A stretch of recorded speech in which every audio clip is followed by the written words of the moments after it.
大家好啊，歡迎又嚟到我嘅 YouTube channel 啦。今日又唔係玩魷魚遊戲，又唔係抽盲盒，又唔係去夾公仔喎。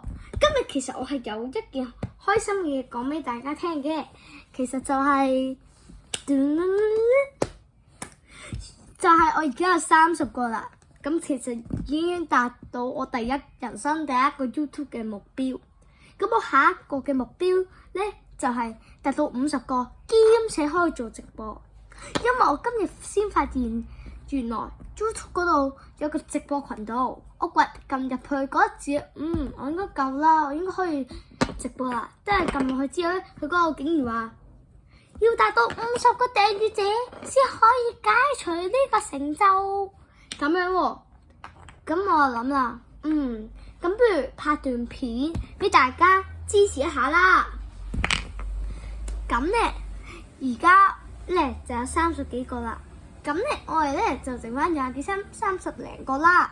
咁我哋就當然好近啦。不過咧，要你哋嘅幫手，我先可以達標噶嘛。記住啊，我之前叫過你做嗰啲 like 啊、subscribe 啊、share 啊同 comment 啊呢啲啊，一定要做齊先得噶嘛。咁我之前咧都有喺我嗰個最新嗰條片嗰度講過咧，唔係呢條啊，即係上一條，就話佢哋留言我嘅公仔名叫咩好，你哋咧就喺度冇講過喎。咁唔該請大家留言俾我啦。然後總之第二個重點就係，我真係好多謝我嘅姑姐，佢喺同 X 度買咗啲魷魚遊戲玩具俾我，哇！真係好開心咯。嗱，大家知唔知點解我唔講佢個名先？因為呢個唔係售賣廣告，我驚咧就會俾 YouTube cancel 我嘅 channel，所以我就叫佢做 ToX。咁請大家見諒見諒。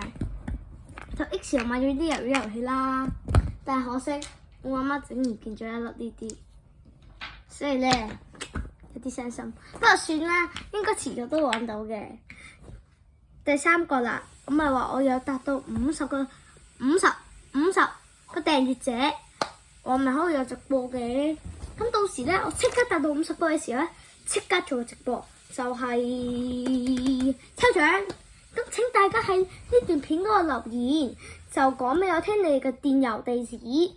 咁咧，如果我抽到，我就會寫喺個盒度，個盒就會有啲紙仔，然後就會抽一個。